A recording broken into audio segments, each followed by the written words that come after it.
इस रूट से करते करते नीचे तक जाना है और मुझे कोई भी नहीं दिख रहा, एक भी व्हीकल नहीं दिख रही, ना आगे दूर दूर तक दिख रहा है ना पीछे कोई दूर दूर तक दिख रहा है।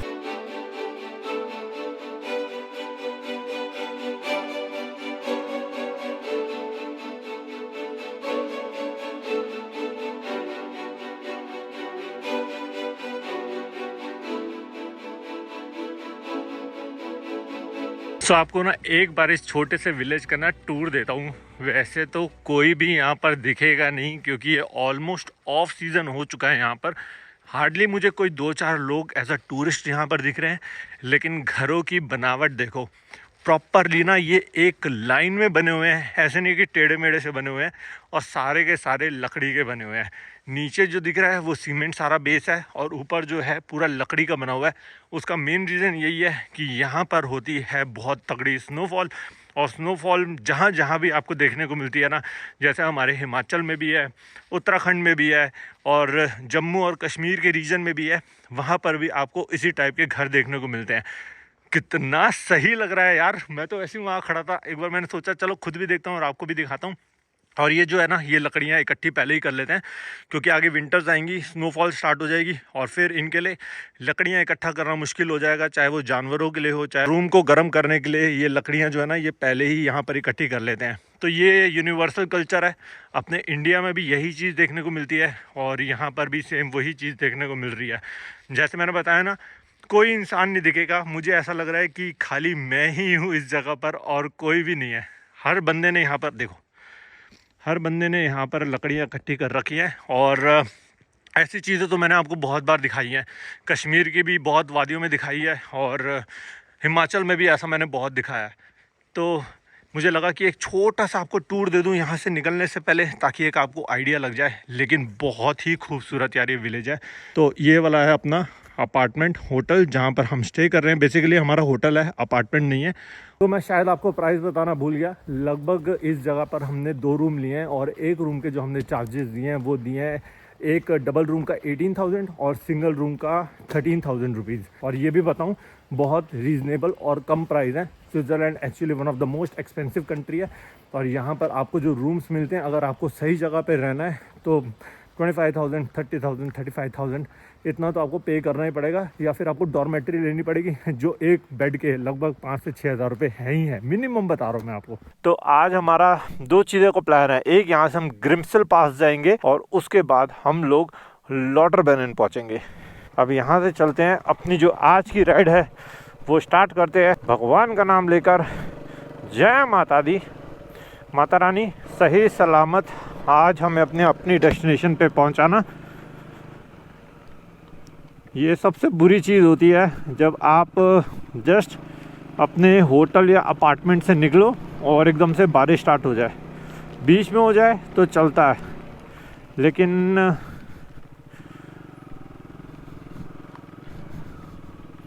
घर देखो कितने सही से बने हुए हैं।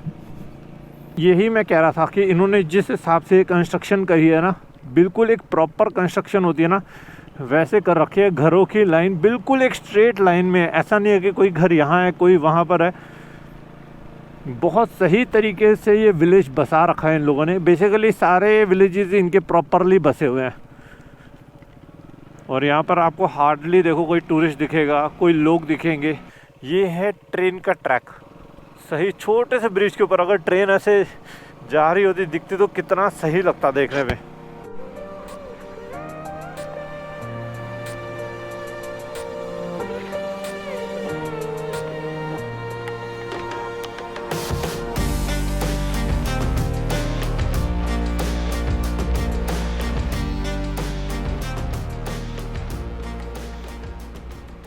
वो रास्ता दिख रहा है आपको, तो आई गेस वही वाला रास्ता है ग्रिम्सल पास का। वहाँ पर रोड दिख रही है जाती हुई, तो शायद उस पहाड़ पे चढ़ना है जैसे ये रूट मैप दिखा रहा है। क्योंकि इधर से भी एक रूट दिखा रहा है मुड़ के, लेकिन मैप में मुझे ये वाला दिखा रहा है। अभी देखते हैं आगे चलकर कौन सा रूट पकड़ना है अभी हमें। और ये रहा नीचे एक ट्रेन का ट्रैक।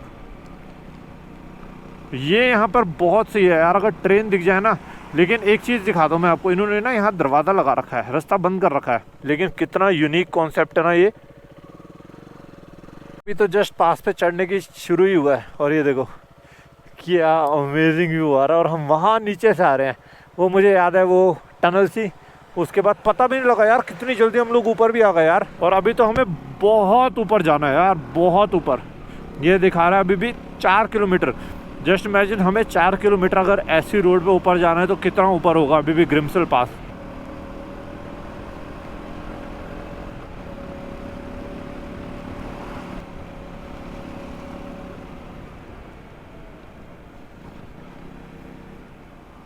तो यहाँ पर ना मुझे एक लेक भी दिख रही है, तो यहीं पर पीछे एक लेक होगी गारंटेड, यहाँ पर एक लेक है।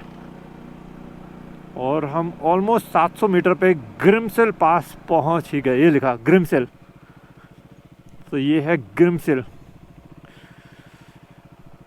ग्रिमसेल पास। एक चक्कर काट के आते हैं, फिर वहाँ पर एक फ़ोटो खींचेंगे।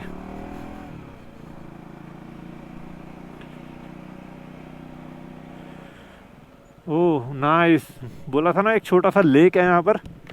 यहाँ पर दिख ही रहा है, ये है एक ब्यूटीफुल सी लेक। पर ग्रिमसेल पास का बोर्ड पीछे लगा हुआ है, तो वापस थोड़ा सा पीछे चलते हैं और एक आध फ़ोटो क्लिक करते हैं और फिर आगे निकलेंगे। ज़्यादा देर नहीं रुकेंगे यहाँ पर।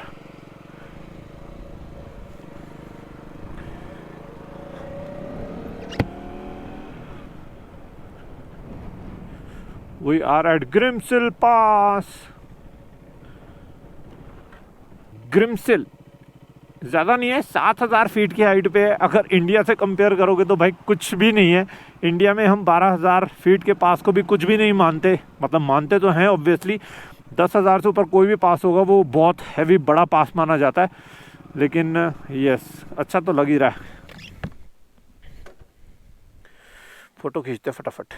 यहाँ के पासेस अगर इतने भी हो ना, इसका मतलब बहुत बड़े पासेस माने जाते हैं। और यहाँ का वेदर देखो कैसा वेदर हो गया है, चारों तरफ ही क्लाउड्स हैं और अभी यहाँ पर कोई भी नहीं है। अभी प्रिडिक्शन ये है कि यहाँ पर 2 दिन में अच्छी खासी स्नोफॉल होने वाली है, फिर ये जो रास्ता है ये रास्ता बंद हो जाएगा।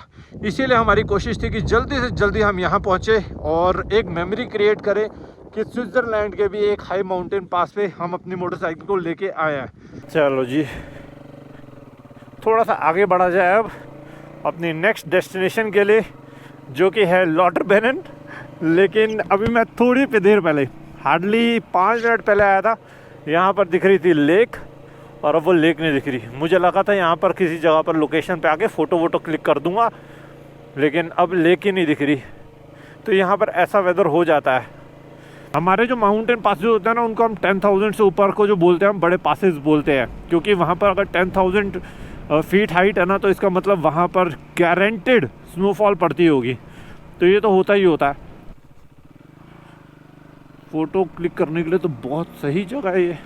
जितने भी कोशिश कर लो ना कि नहीं रुकना, आगे मौसम ख़राब हो रहा है, लेकिन फिर वही बात है, मैंने पिछले व्लॉग में भी ये बात बोली थी, मेरा मन ही नहीं मानता यार। जब ऐसी कोई लोकेशन आए ना, कोई बात नहीं, देखा जाएगा। ज़्यादा से ज़्यादा क्या होगा, निकल नहीं जाऊँगा कैसी भी सिचुएशन से, लेकिन ये सीन दिखाए बिना ना रहा नहीं जाता।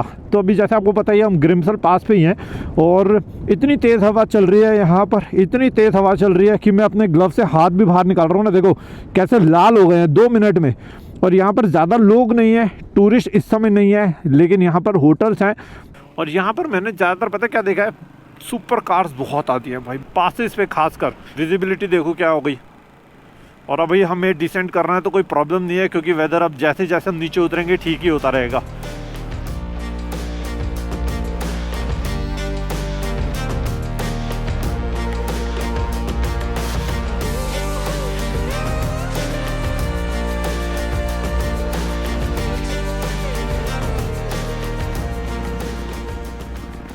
अच्छा ये डैम है नीचे, यहाँ पर उस पहाड़ के पीछे सारा इन्होंने पानी इकट्ठा किया हुआ है, वहाँ से रोक रखा है पानी।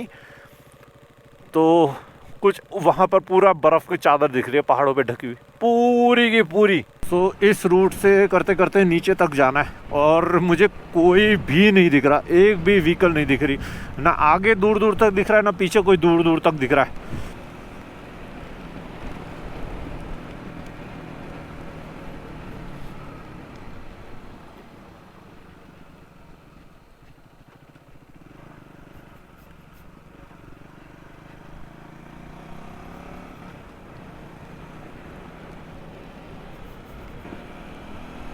चलो।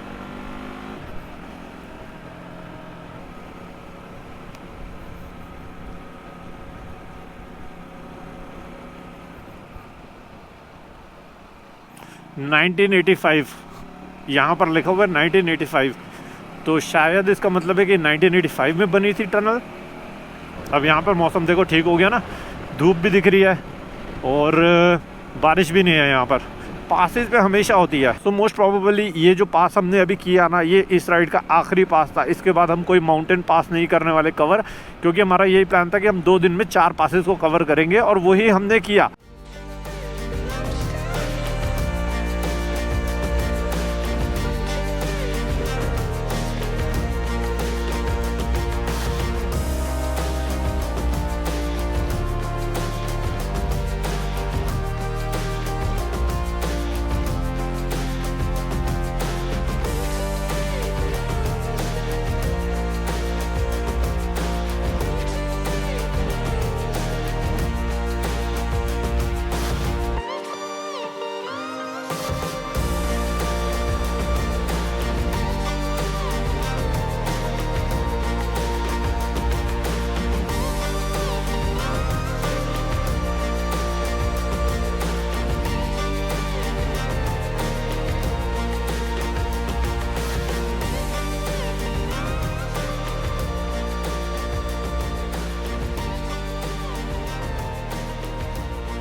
तो बहुत तेज विंड ब्लास्ट आया, पूरी बाइक और मुझे हिला दिया उसने।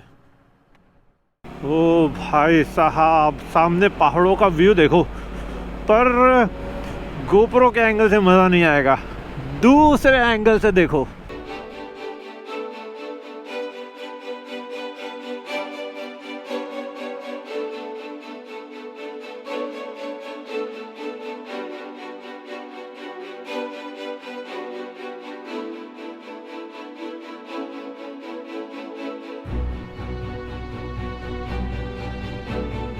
तो कितने सुंदर विलेज है ना ये। सो ऐसे विलेजेस जो है ना, ये पहाड़ों में ऐसे ही बसे होते हैं। और अब जगह जगह पर कुछ ना कुछ बाइक्स दिख रही हैं, बाइकर्स दिख रहे हैं।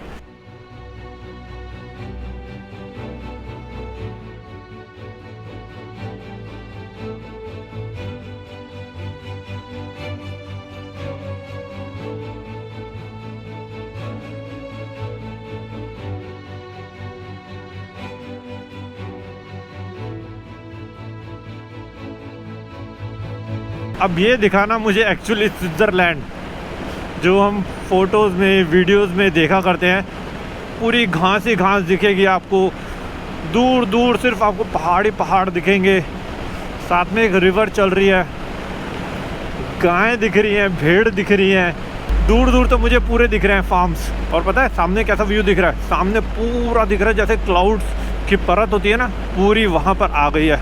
हम पता नहीं इतनी ऊंचाई पे थोड़ी हम लोग नॉर्मल ये है, तो इससे इमेजिन करो कि यहाँ पर कितना सही वेदर होगा कि क्लाउड्स भी वहाँ पर बिल्कुल नीचे नीचे हैं। आई होप कैमरे में दिख रहा होगा जो मैं आपको दिखाने की कोशिश कर रहा हूँ। आई डोंट नो आप में से ये बात कितने लोगों को पता है, पर कश्मीर में ना उड़ी में खाली एक जगह है जहाँ पर बर्फ़ नहीं पड़ती, बाकी पूरे कश्मीर में बर्फ़ पड़ती है। ऐसा ही स्विट्ज़रलैंड में भी होता है। मुझे नहीं लगता कि स्विट्ज़रलैंड में ऐसा कोई भी एक लोकेशन होती होगी जहाँ पर बर्फ़ ना पड़ती हो। सारी तरफ ये पूरा आने वाले कुछ दिनों में या मैक्सिमम 1 या 2 हफ्तों में ये पूरा का पूरा वाइट हो जाता होगा।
यही वो जगह थी जिसके मैंने ना जाने कितने वीडियोस देखे हैं, ना जाने कितने वीडियोस देखे हैं इस जगह के। और ये वाटरफॉल के, ये जो वाटरफॉल आ रहा है इधर से,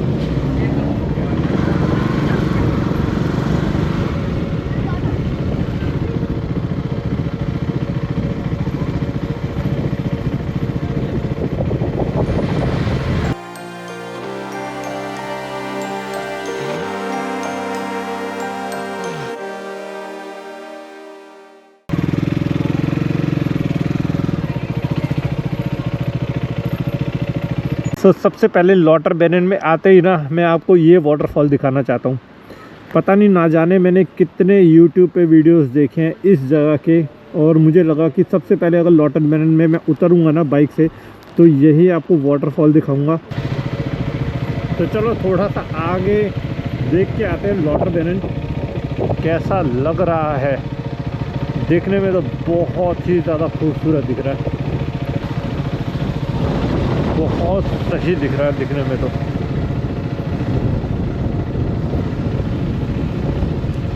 वही सारे जितने भी है ना ये लकड़ी के पूरे घर बने हुए हैं सब कुछ।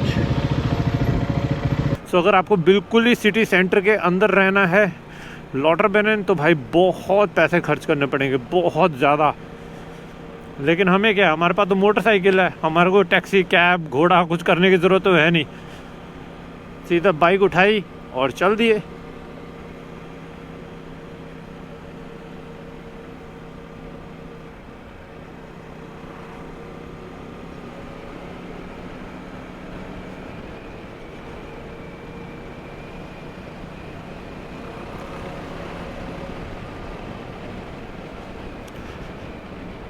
वहाँ पर एक है एयर ग्लेशियर, तो वहाँ पर एक हेलीकॉप्टर भी खड़ा है। इसका मतलब ये लोग ग्लेशियर के पास लेके जाते होंगे, जैसे हेलीकॉप्टर में बैठा के होता ना एक टूर होता है, वैसा टूर होता होगा 101%।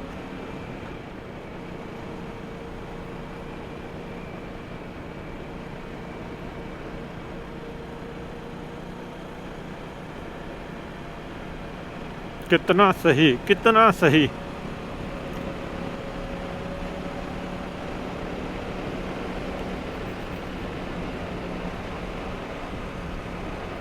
कैसा सा पहाड़ है यार ये वाला, देखना।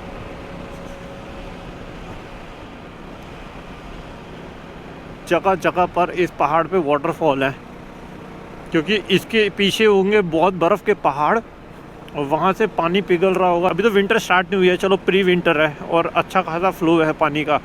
जब समर्स होती होंगी तो भाई कितना फ्लो होगा इस जगह पर पानी का। यहाँ से आधा किलोमीटर दूर है अपना प्रॉपर्टी।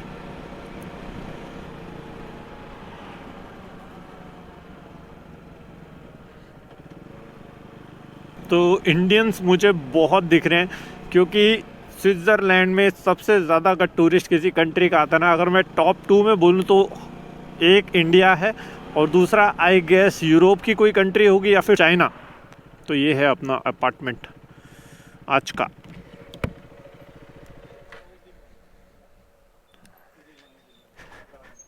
तो फाइनली हम लोग इस समय पहुंच चुके हैं अपने आज के ठिकाने पे, और हमेशा से इन जगहों को देखता था वीडियोस में, और आज सही यार, बहुत सही।